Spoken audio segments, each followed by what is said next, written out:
What's good, everyone? Welcome to the 12th Round Podcast. My name is Jacob. I'm going to be your host today. As you saw by the title of the video, it's the 135-pound division of boxing that is the most entertaining division in boxing. You guys want to find out? Stay tuned and listen to my reasons why.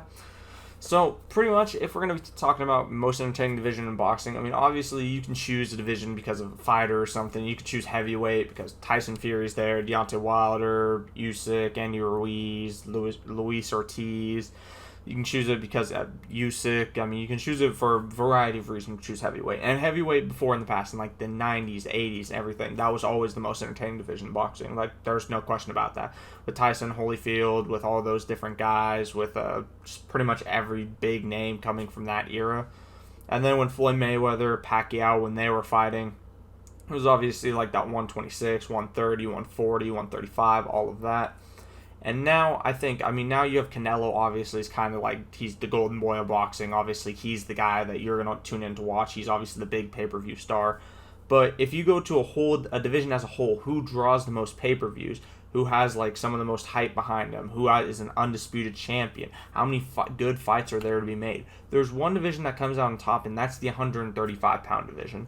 And, like, just start off with the first point. If we're looking at which division has a unified champ, it has a unified champ. It has an undisputed champ. It has, undisputed in the way that he has all of the belts, and that's pretty much what the undisputed is. Now, whether or not he can defend the belts against a big opponent is the real question, because we got Devin Haney. Obviously, George Kambosos beat, what's it called? Oh, I'm blanking out on his name for some reason. Oh, he beat Teofimo Lopez, and regardless of what reason he beat him, if Teofimo was sick, he wasn't having the best night, George Kambosos beat him, and he beat him pretty solidly, too. I mean, it was close, it went to decision at the end, but everyone thought that Kambosos won that fight, or there was a majority thought that Kambosos won that fight, obviously, because he won the fight, and he won pretty much all the belts. He won all the belts, at least, that Teofimo had. And everyone was wondering, is there going to be a unification? Is there going to be unification? Everyone was like, is Devin Haney going to duck him? Devin Haney doesn't really go for these strong opponents. He has a glass chin. He's a paper champion. He's the email champion. So Devin Haney pretty much had to do whatever he could. He had to go to Australia. He had to do all of these things. He was almost going to have to fight without his dad, but his dad was able to get in last minute. He goes to Australia, boxes a 12-round masterclass. Just everyone will say, Devin Haney just used his jab, pretty much. Okay, he used his jab. He destroyed him with the jab. If you're going to say that Devin Haney just used his jab against George Kambosos, he destroyed George Kambosos with just the jab then. And that's incredible. I mean, no one except, like, Mayweather could do that. And even Mayweather couldn't destroy someone with a jab. There's more to it. Yes, he did use a lot of jabs, but it was a complete masterclass of boxing. Like, Mayweather-esque. I'm not going to say he's Mayweather's level, but he is one of the closest things you have seen that is Mayweather yet. And now that you had George Kambosos versus the Devin Haney, you had that one. Obviously, he won a unanimous decision against George Kambosos. It was, like, no question about it. Everyone thought that Devin Haney was probably going to win that fight, but they didn't know if he'd go into Australia and be without his dad, as that was going to be the big thing. But George Kambosos kind of was like, he was the hype train, everyone thinking he was wanting to get that payday and everything.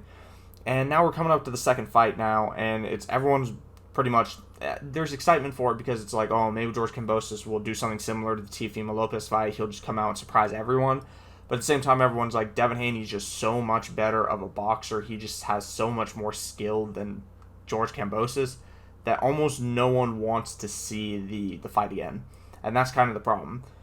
And it's not even just that. It's just like, if he does win the fight, even if he wins, which I believe he will because I think he's just a better boxer than him, it comes down to, even though he's undisputed on paper, he's undefeated record, he has all the belts, the problem is there's still other champions that are either people's favorites or are very good fighters in their own regard that people think will beat him. Like, one example, like Lomachenko, Vasily Lomachenko. I know Joe Rogan's been very, like, he's a big guy. He's a big guy that Joe Rogan's a fan of. He's a great fighter, don't get me wrong. He's boxed a masterclass. He's a very solid fighter, but he has lost twice in his career. He's not an undefeated fighter. And obviously he's coming back from Ukraine and everything, and everyone's wanting Devin Haney beat Jordan Kambosos, and then they want Lomachenko, if he wins his next fight, they want him to jump right back into the ring. They want him to go for the undisputed champion, which, I mean, I have no problem with that, but, like, there's no reason necessarily that he deserves the fight over anyone else. I mean, it's almost like usually when you're the champion, when you become undisputed or something like that, usually it's a situation where the champion gets to choose their next opponent, and they're going to choose like a fight that they want. Like, oh yeah, they just want like a title defense fight. With Devin Haney's current, like, how he's handling the whole situation, even after becoming champion, he still had to do the rematch clause with Kambosos, and he still has to fight Kambosos, even though he had no say in it. It was like the only time that a champ's ever had like no say in what he's going to do with his fights. And now that he's gonna have the Lomachenko fight too, which I believe, even though Lomachenko, I think he has potentially more power than Devin Haney, I think Devin Haney's still just the better boxer, and he's just going to outbox him over 12 rounds. It'll be an interesting technical tactician type of fight, but a lot of people won't like that because, there's no knockout and everything like that. But I mean, it's still a good fight for like true hardcore boxing fans, just because there's going to be so much going on there, like so much footwork, feints, jabs, just like slips and everything like that. Counters, it's going to be a great fight back and forth. But the thing is, even if you say Devin Haney, he beats Lomachenko, everyone's like, oh cool, he that's probably the toughest guy he's fought yet. Before George Kambosos, and now it's Lomachenko. But even after that, everyone's gonna go be like, oh, but he's still technically not the top dog in the division. Everyone's gonna be like, oh, but if he fought Tank, he would get knocked out by Tank. If he fought Ryan Garcia, he's gonna get knocked out by Ryan Garcia. If he fought Teofimo Lopez, he might lose to Teofimo Lopez. When Shakur Stevenson moves up, he's gonna lose to him. I've never seen a division have a unified champ that everyone still doubts and thinks is going to lose to other people. That's what makes the 135-pound division so entertaining, because there's right and wrong. I mean, technically speaking, obviously Devin Haney is the best, at least in my opinion. In my opinion personally, Devin Haney is the better boxer than Ryan Garcia. He's the better boxer than Tank. But the thing is just because you're the better boxer doesn't mean you're always going to win. If you have that bad night, especially against two people like that, if Devin Haney has a bad night, just like how Teofimo Lopez did against George Kambosos, and he does it against Ryan Garcia, or he does it against Tank, and he gets hit by that powerful shot, that's lights out. I mean, you've seen he got stunned by Linares, and that's the point that everyone tries to make. He's like, yes, he got stunned, he got wobbled by Linares, and how he's going to do against some of these heavy hitters. And it's a fair point to raise, but at the same time, it's like, think of how good of a boxer he is, and like, obviously they have good boxing ability. At least everyone respects Tank's boxing ability more than they respect Ryan's boxing ability. For Ryan, everyone just gives him the speed and the power, but he's a big dude too. I mean, it's the same thing, like Devin Haney and Ryan Garcia, they're two of like the bigger guys at the division. Like, Tank is obviously a small guy. It's the thing that everyone makes fun of Tank for, is that he's like a small guy, and that's kind of their knock on him. He still knocks people out though. It's like, I don't know. It's such an entertaining division just for like the unification, because once Devin Haney wins his second fight against George Kambosos, and he goes to fight Lomachenko, does Lomachenko then become unified champion, and then it passes on? Then it's Lomachenko's turn. He has to go fight Ryan Garcia, and then what if Ryan Garcia beats Lomachenko? Then Ryan Garcia's champ. What if Ryan Garcia goes and fights Tank? Then he's undisputed champ. And then somehow Devin Haney comes back, then he becomes undisputed champ. I've never seen a division that could go so back and forth with an undisputed champ, except for this division. I know everyone, like, the whole thing about the 135 is it's like, it's pretty much just a stopping point for a little bit. Like, it's just like a pause or rest. Like, this is where they're going to fight for like a couple years or something, and then they're going to move up, obviously, because like their natural frame can fill out more. Like if I looked at Ryan Garcia and I look at Devin Haney, I don't know how far they could go up to. They could definitely go 140, 147, potentially, maybe even 150. I mean, after that, it might be too much. I mean, because I don't know exactly what their heights are, but it might be a little bit tougher to keep trying to go to those higher weights, but you never know. I mean, if you look at someone like Canelo, I'm not saying any of them are actually going to be like Canelo. I know everyone was wanting Ryan Garcia to be next Canelo, but then the whole falling out happened. I mean, there always is a potential that they could keep moving up and up and up and up and up, and I mean, there's just a chance for anything to really happen in boxing, is the thing I'm trying to say, though. But that's just one thing that makes the 135-pound division so entertaining, is the amount of champs that they have, and the chance of unified champ going to so many different people, and then you never know who is actually going, out of any of those guys, who do you think would hold it for the longest? Because eventually someone's going to have a bad night against someone and they're going to lose, and then that person just could go on a winning streak, a hot streak, and start taking out everyone pretty much. So you pretty much can never know what's going to happen in that type of situation, and that's the thing that just is so intriguing. It's so interesting, and it makes me want to tune in for like every one of those big fights. And those are just like the top tier champions. Then you got guys that are pretty good. You got like Jojo Diaz, you got like Isaac Pitbull Cruz, you got like other guys like that. You got the guy that Ryan Garcia had just like that. Tago was solid. I mean, I know he wasn't good in the Ryan Garcia fight, but Tago he was ranked.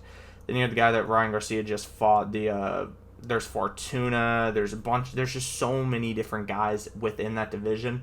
Plus, there's so many chances for people to move up in weight too. Like, I mean, if you really saw, like, Oscar Valdez can move up in weight. Shakur Stevenson is going to move up in weight eventually. Like, it's what makes 135 so interesting. The potential it has now and the potential it has later. It's just so much to it. And then after that, even if you don't even look at the unified champions, like if there was like no unified, the belts were just like scattered everywhere. There's potentially like I think one of the biggest money fights in boxing, if not, maybe not the biggest. It's one of the biggest. Has to be one of the biggest. Like, there's no doubt about it. It's obvious everyone knows what I'm gonna say here. I mean, it's the Ryan Garcia versus Tank Davis fight. I mean, you're having probably the two of the most notorious guys in boxing, like notorious in the good bad way, whatever you want to say it.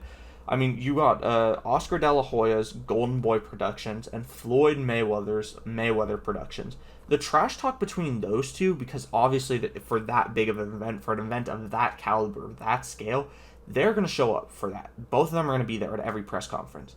And I know people don't like Oscar De La Hoya. I know people don't like Floyd Mayweather. But the fact of the matter is, there's obviously beef there. And they're obviously going to have trash talk back and forth. I don't really care if you like them or don't like them. That's going to be entertaining to me. Whether they say stupid stuff, smart stuff, good points, bad points, it's going to be entertaining. And that's just the promoters. That's not even the fighters. Like, you have Ryan Garcia, who's one of the most like popular, well-known guys just because of what he does on YouTube, Instagram, TikTok, whatever, stuff like that. People hate him for that. I don't hate him for that. I mean, what's the point of hating for that? I mean, just because he's trying to make a social media presence for himself, I mean, it's smart. I mean, you see he makes a lot of money because he does that. He sells his fights without really having to sell his fights. If he just fights, he makes money. It's like some people, they have to fight a big name for them to actually have that pay-per-view come in. For him, he doesn't need that. He could fight really pretty much anyone, and whoever he fights, he's going to make a solid amount of pay-per-view that day. And that doesn't even include sponsorships, what he's doing on YouTube, Instagram, TikTok, anything like that. And then on the other side of it, you got someone that doesn't really do any of that type of stuff. They're very serious. They're less joking around. They're less of that social media presence. They don't want to be that Twitter warrior as they claim. You got Gervonta Davis. And I feel like Gervonta Davis is, I don't know, I wouldn't say he's overhated or overrated or anything like that. I think it's the same thing like Ryan Garcia. Everyone's going to hate him and everyone's going to love him. And same thing like Gervonta Davis. Everyone hates him. Everyone loves him. And it's just complete polar, because they're two different people. Like, one has the better boxing ability and one has the better power. One's taller, one's short. It's kind of like just polar opposites. Like, obviously on Ryan Garcia's side, you got the height and you got the speed. On Tank's side, I'm gonna say Tank hits hard. I don't know for sure. I don't know honestly who hits harder. They could probably hit the exact same amount. Ryan Garcia could hit harder, Tank could hit harder. They both hit really hard and they knock people out because of it. Technically, Tank's knockout percentage shows that he hits harder because he's knocked out more people. So I'm just gonna go for Tank in this example. He's the better boxer, at least how we've seen. He's the better boxer and he has more power versus Ryan Garcia, who has speed and who has like the height and the length. It's a very interesting matchup against, like, because Floyd was it's the thing, like, Gervonta Davis is supposed to be Floyd Mayweather's direct prodigy. It's who he spends the most time with, like, out of any of his fighters. That's the reason, like, it's so interesting, because he kind of has that Floyd Mayweather to him. I mean, he has, like, he's older is the thing. Like, I believe Gervonta Davis is like 27, 28. Well, like, Ryan Garcia and all these guys are like 22, 23-ish. And I know that's a big knock on them. They're like, oh, dude, you're this old guy that you're trying to, like, fight and do all this and do all that. But I mean, 28 isn't even old. 27, 28 isn't even old. I mean, you look at Canelo's like 31. He has solid years left. Mayweather was fighting in his like late 30s. He's still fighting exhibitions against guys like 40s and stuff. So I mean, the age isn't really a thing. It's just such an interesting fight because I guarantee if you put a poll out there, I don't know where you'd have to post it because I know people hate on both fighters either way. So I don't know where you'd have to post it. I think if you post it across like pretty much every platform, it's almost going to be a 50-50 split. Maybe it would be 60-40 one way or the other of who people think are going to win that fight because anyone could see either of them taking that fight because neither of them have really been hit clean with a super powerful shot. The thing about both of them is they both have a super powerful shot.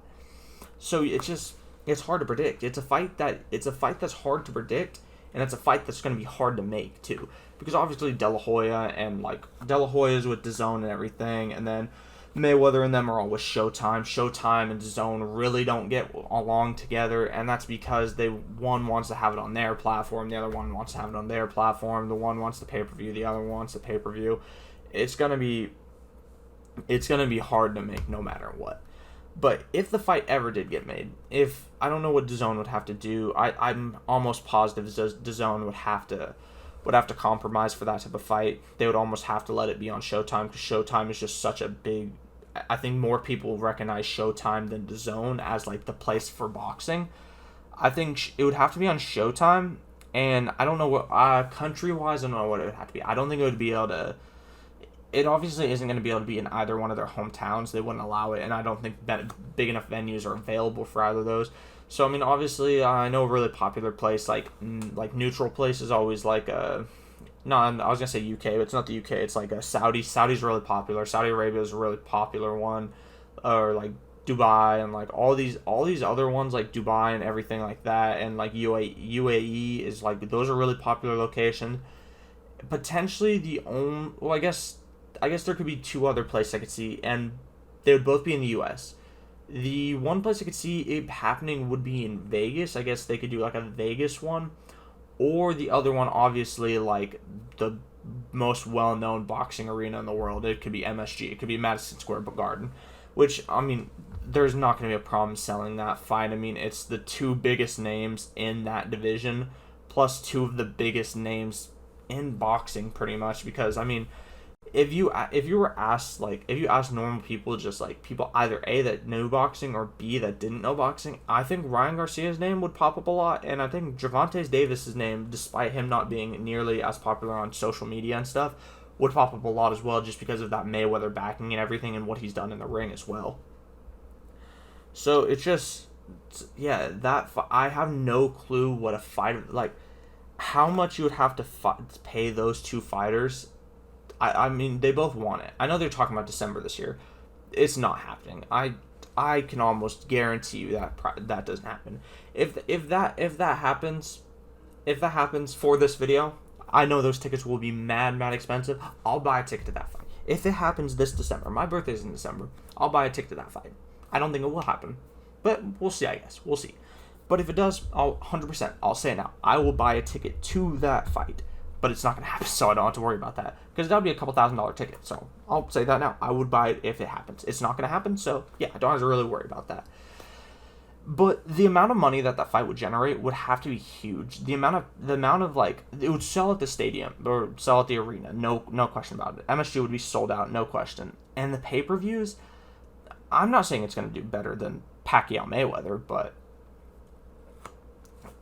it could, though. I mean, in this day and age, with more and more kids that are going, especially for someone as young as Ryan Garcia, it's not that he's just, like, Tank Davis is going to bring, like, those Mayweather haters, because people that hate Mayweather are going to come on. The people that hate Ryan Garcia are also going to come. But then you also have the other side of it. You have the people that love you have the people that love Tank, you have the people that love Ryan Garcia. You have all those people. Then you just have people that love boxing and all of that. I mean, you're going to have so many people, so many different age ranges just coming together to watch that one event for that one night. If that happens, I'm willing to label that as the Super Bowl of boxing. The Super Bowl of boxing is that. Because the tickets will be expensive, and it's one night that no one wants to miss, and it should almost be a holiday if that fight happens. I know people have called that, like, the label that people have given that is like the $100 million fight, the $500 million fight, the $1 billion fight. I think that it could really genuinely be the $1 billion fight. If it's like an $80 pay-per-view, you do 4.5. Say if they beat the Mayweather one. Say they do 5 million buys. What does that end up being? I'm doing the math right here. 5 million times 80. That's 400. That's $500 million, and that's if they do that. What if they just shattered it? What if they did six and a half million times 8, $520 million. So obviously that has to be split like every which way, but regardless.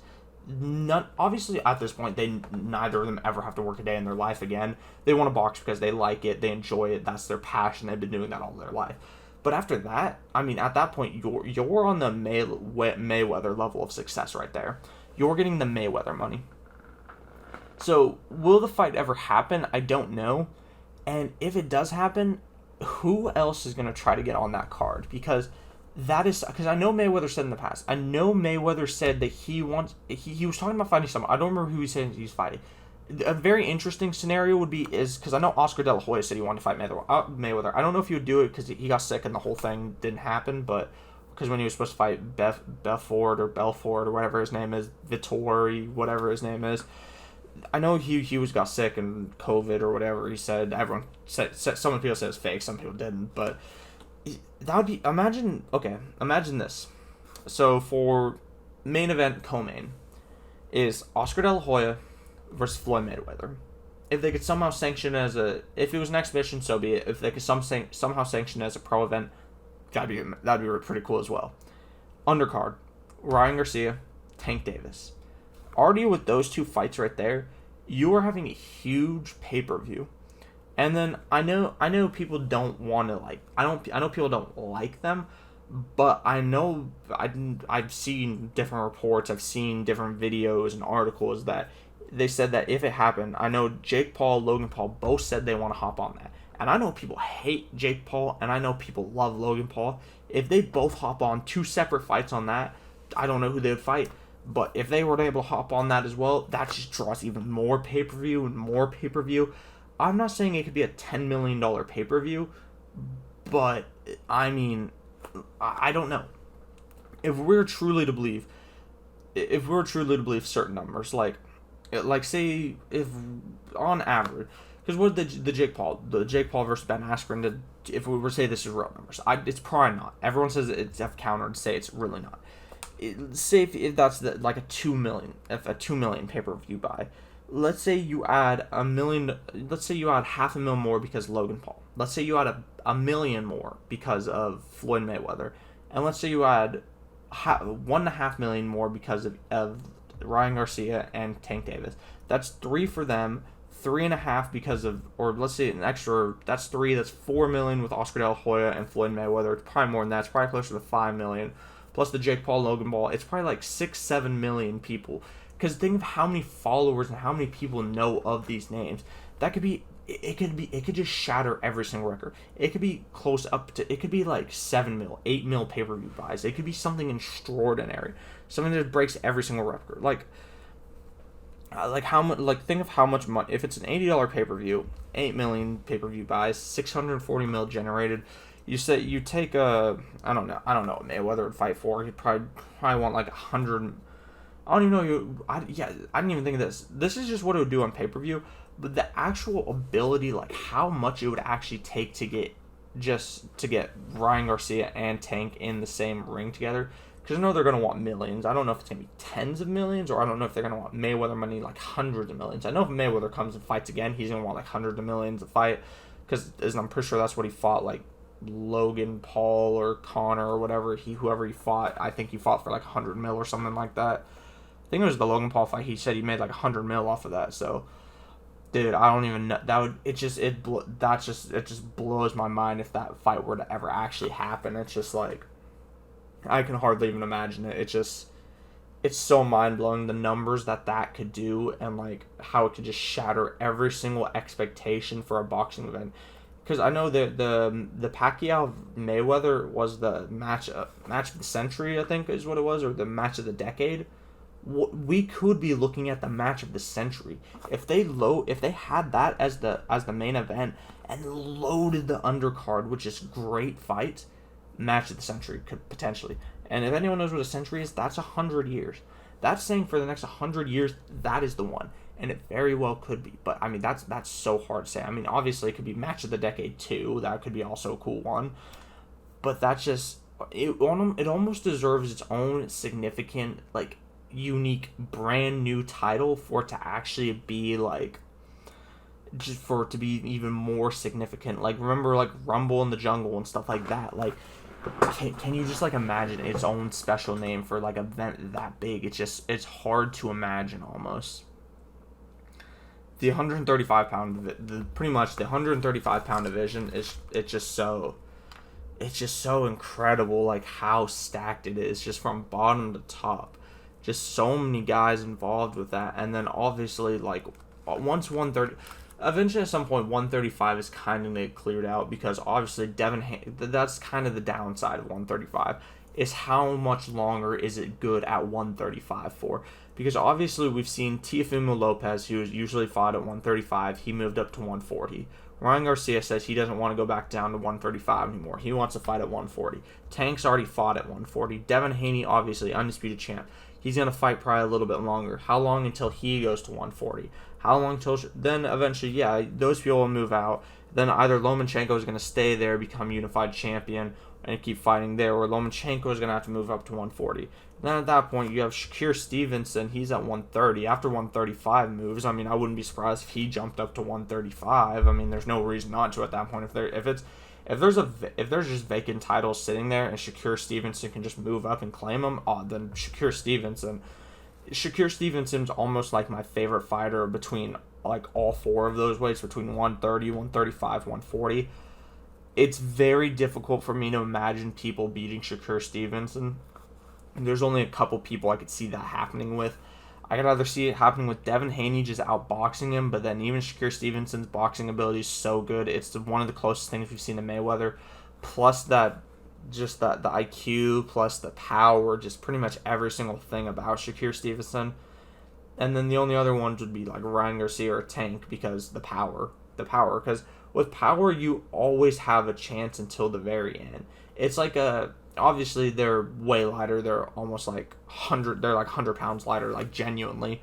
Obviously with Deontay Wilder, when he like fought people like, let's say like Luis Ortiz too, I'm pretty sure he was losing almost every round, and in the 7th round he just knocks him clean out. And that's sometimes how it's been for like Ryan Garcia. That's somehow how it's been for Tank. He just knocks the people out like at the very end, and it's like, okay, well, he won now. He was losing, but he won. It's just like the Kamaru Usman fight. I mean, he's beating Leon Edwards pretty much every single round. Everyone knows that. I mean, people can say, "Ooh, Leon Edwards cheated. He grabbed the cage." It's like, okay. I mean, Herb Dean forced it to happen because he moved into the center of the ring. Regardless of whatever you want to say about that, all it takes is one round. All it takes is a couple seconds, a couple moments for someone to get knocked out. Obviously, Usman fight was 57, 53 seconds, something left. And he would have just still been the UFC champ, and then he just get knocked out by Leon Edwards' head kick. Obviously, that's MMA, this is boxing, but it's kind of similar in that same regard, that anything can happen at any given moment, and you just never know what's going to happen. So, yeah, the heavyweight division is I have to say, the second most entertaining division, just because there's not as... The people kind of know who's going to beat who. It's kind of one of those things, like if certain people didn't retire, like certain people would become unified champ, certain people beat certain people, and certain people are only this good while other people are this good. Like, there's levels to it. 135, it's not as certain at all. You know kind of where people stand, but even though because you could even say it's kind of the same in a certain regard. Obviously, Usyk is undisputed champion, or he's not even undisputed champion. That's the thing, is Usyk's not even undisputed champion yet, and it's still like cloudy in that division. There's an undisputed champion in the division, and the division is still cloudy on who the best fighter is, and that's what makes this division so entertaining. So if you guys have any things like that you think I said wrong, or if you guys have any differing of opinions, I mean, let me know in the comments below. I mean, try not to be like toxic or hating on me for it. Like, I understand this is like first episode of the podcast. I'm just trying to talk about things, just trying to like let you guys understand my thinking, how my brain works, and how I view different fights and fighters and techniques and stuff like that. Yeah, and also at the same time, like, let me know what you guys thought. This is the first time I've ever done this, pretty much. I don't know, it's kind of cool, just talking to the camera and everything like that. I don't know what upload schedule is going to be. Upload schedule is probably going to be, like, once every couple days, or, like, probably, like, twice a week, or maybe once a week. I have no clue, just depending upon how my schedule works out and everything like that. But yeah, if you guys like this video at any point in time, it'd be helpful if you guys like, comment, subscribe, and if you guys want me to make a certain video about something, leave that in the comments below, and I'll be sure to check it out, and I'll make a video about it as soon as I can. And until next time, guys, stay in touch with the 12th Round Podcast, and that's the bell. Let's get it.